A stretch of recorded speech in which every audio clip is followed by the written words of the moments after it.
All right, so today we're doing something a little bit different. We're going on a deep dive to Beirut, Ooh, Beirut. but not like the typical travel guide kind of thing. Okay.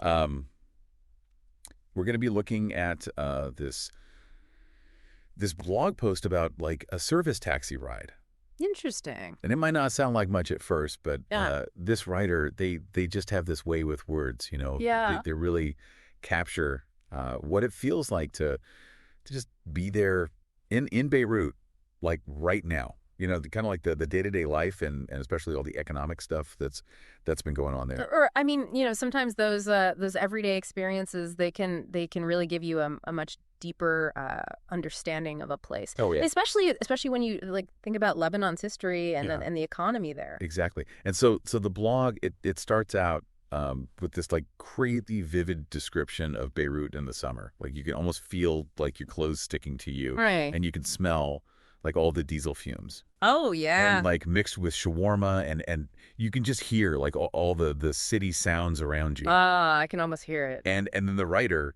they go on to describe like hailing a service taxi, Okay. and it's just so different from like just getting in a regular taxi, Yeah. or like calling an Uber or something. Right. Right. Like Yeah. there's this whole like back and forth thing where you're checking out the car, Yeah. and who else is in it, and you're kind of like deciding if it's the right ride for you or not. That's really interesting how those those little decisions Yeah. they can tell you something about the culture there. Totally. And so the blogger, they end up picking this old Mercedes. Yeah.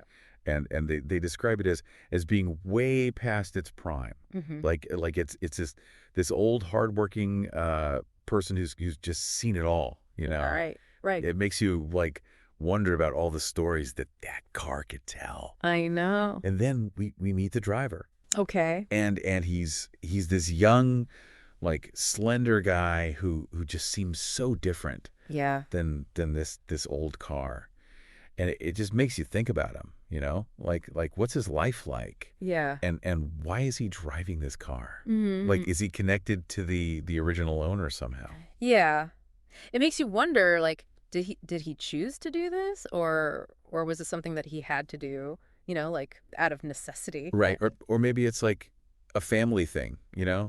and what does he want for his future? Yeah. What are his dreams? And then things get even more interesting because the blogger, they share these couple of short Okay. but like really powerful moments that happen during the ride. Uh-huh. And the first one is with this woman who gets in, Okay. and she immediately starts arguing with the driver about the fare increase, Oh, wow. and she's clearly really upset. But like the way the blogger describes her, it's like there's something more going on. Hmm. It's not just about the money. Right. I mean, especially when you like think about what's happening in Lebanon right now, like the currencies, it's been devalued so much. Yeah. Like I think it's lost like over 90% of its value since 2019. Wow. So, something that might seem like a small fare increase, Yeah, it could actually be a big deal for people who are already struggling. that makes sense. So, it's probably not just about the fare for her. It's Yeah. probably like everything else that's going on in her life too. Right. And then the second encounter that the blogger describes, it's even more like subtle, Yeah. and maybe even more like sad in a way. So this guy, he comes up to the car and he asks for a ride. Okay. But he does it in this roundabout way, like Yeah. it's pretty clear that he probably can't afford it. But he's too proud to just ask directly for a free ride. I see. And the driver, Yeah. without saying anything, he just nods Hmm. and lets the guy in. Oh, wow. It's just this silent moment. Yeah. But it's filled with so much understanding and dignity. It's, yeah, like there's a whole conversation happening without words. Yeah. It's just unspoken, Yeah, you're right. And it really shows how social interactions in Lebanon, they're shaped by this need to save face, Right. especially when money is tight. Yeah. And this really stuck with the blogger, Yeah, Like yeah. later on in the post, they even say, well, we thank you for all the handouts that you sent us this summer. Okay. We have a different ask. Interesting. It's almost like they're challenging us, Yeah. to think differently about how we try to help others. I see. Like to really look deeper, Yeah. than just giving handouts. Exactly. And that's a really important point. Yeah. Like true support, it's not just about giving money. Yeah. It's about understanding the situation and respecting people's dignity Yeah. and helping them to use their own skills and earn a fair wage. Yeah. It's about empowering people, not just, rescuing them. I love that. Empowering, not rescuing. Yeah. It's kind of crazy to think that this blog post, it was actually written back in July of 2021. Wow. Yeah, that's right. And it feels like it's even more relevant now than it was then. I know, right? So much has happened in Lebanon since then. I Yeah. mean, think about it. The economy is still like a mess. Yeah. The politics are all over the place. Yeah. And then, there was that horrible explosion at the port in Beirut. Right, right. It's just it's heartbreaking. It really is. Yeah. So I'm curious, like, given everything that's gone on since this blog was written, Yeah. how do you think the blogger's message hits differently now? Well, I mean, for sure, things in Lebanon are way more complicated now Yeah. than they were back in 2021. Yeah. But I think the main point of the blog post, it's still super relevant. Okay. Like that we need to really try to understand the situation Yeah. and engage with Lebanon in a respectful way Right. and support solutions that are actually going to help, in the long run. Yeah, I think what this blog does so well is it gives us like a framework for how to think about helping not just Lebanon but any community that's facing tough times. Like we so often get caught up in the big picture Right. that we forget about the real people who are living through these struggles every day. Exactly. And the way the blogger uses these personal stories, Yeah. it just makes those big issues like so much more real, Totally.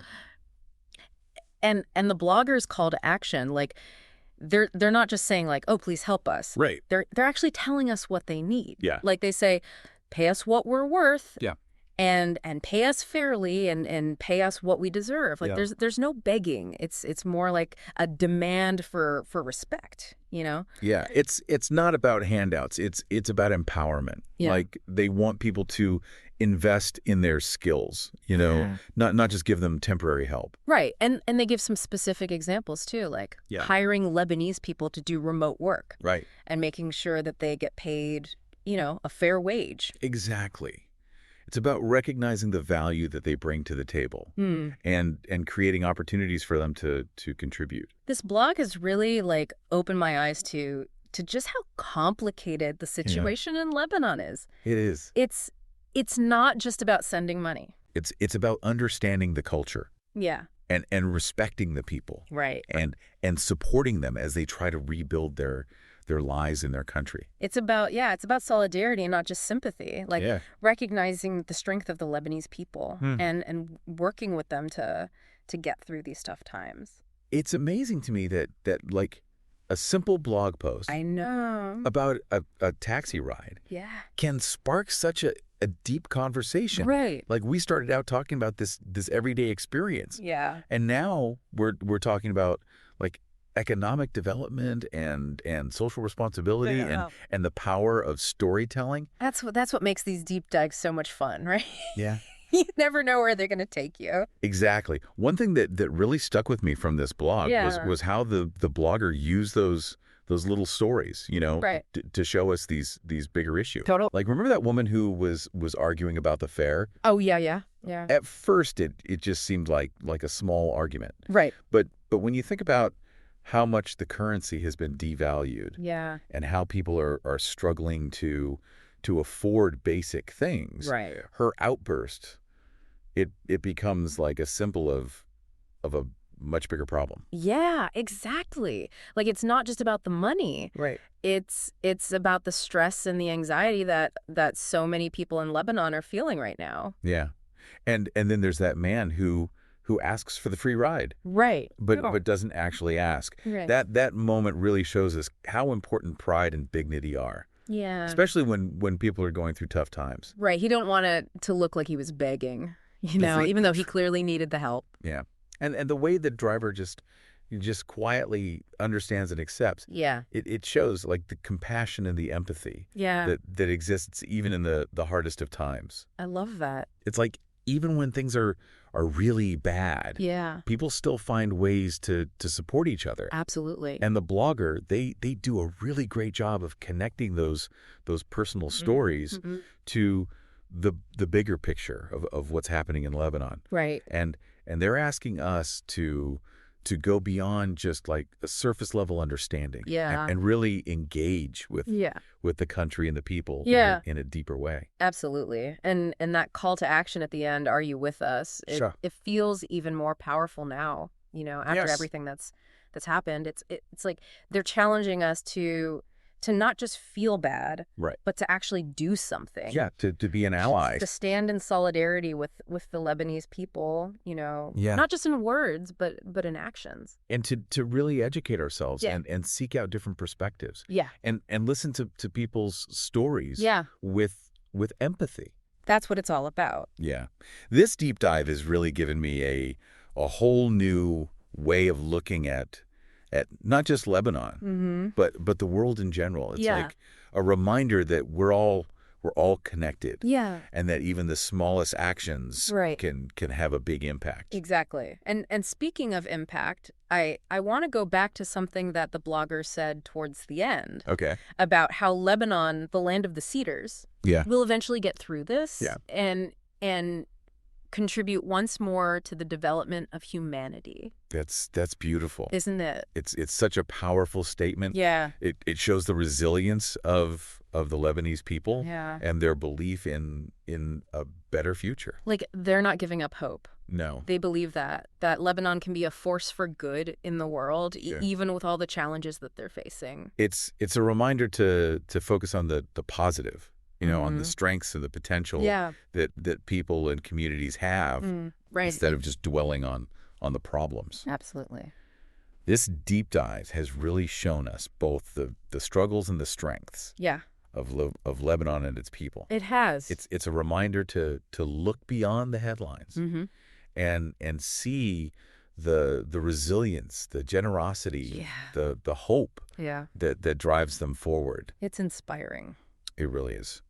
Well, this has been such a thought-provoking deep dive, It has. and I really appreciate you sharing your expertise with us today. Oh, it's my pleasure.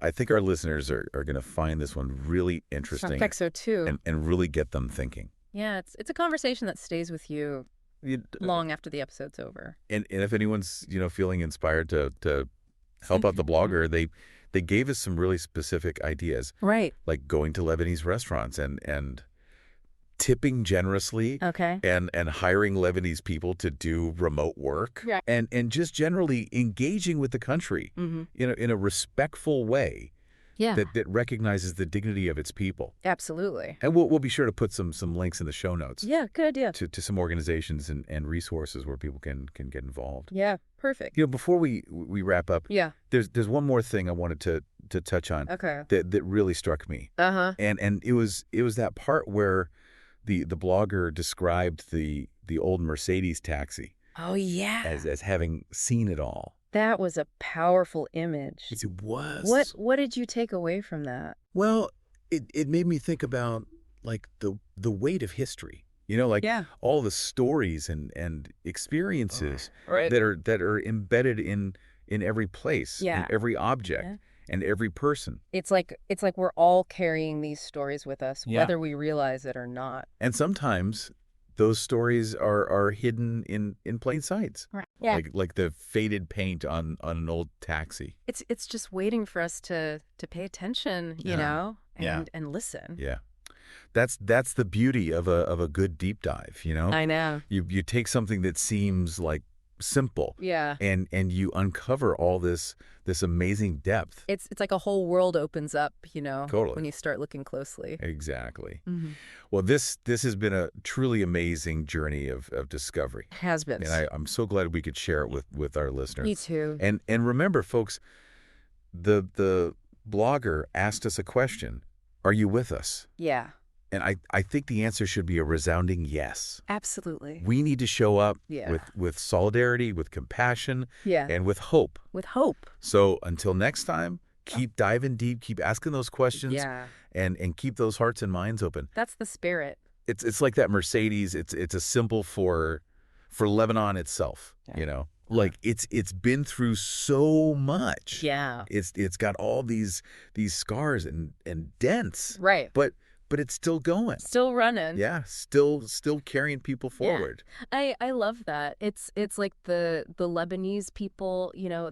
they've been through so much hardship, Right. but they're still rebuilding. Yeah. They're still dreaming of a better future.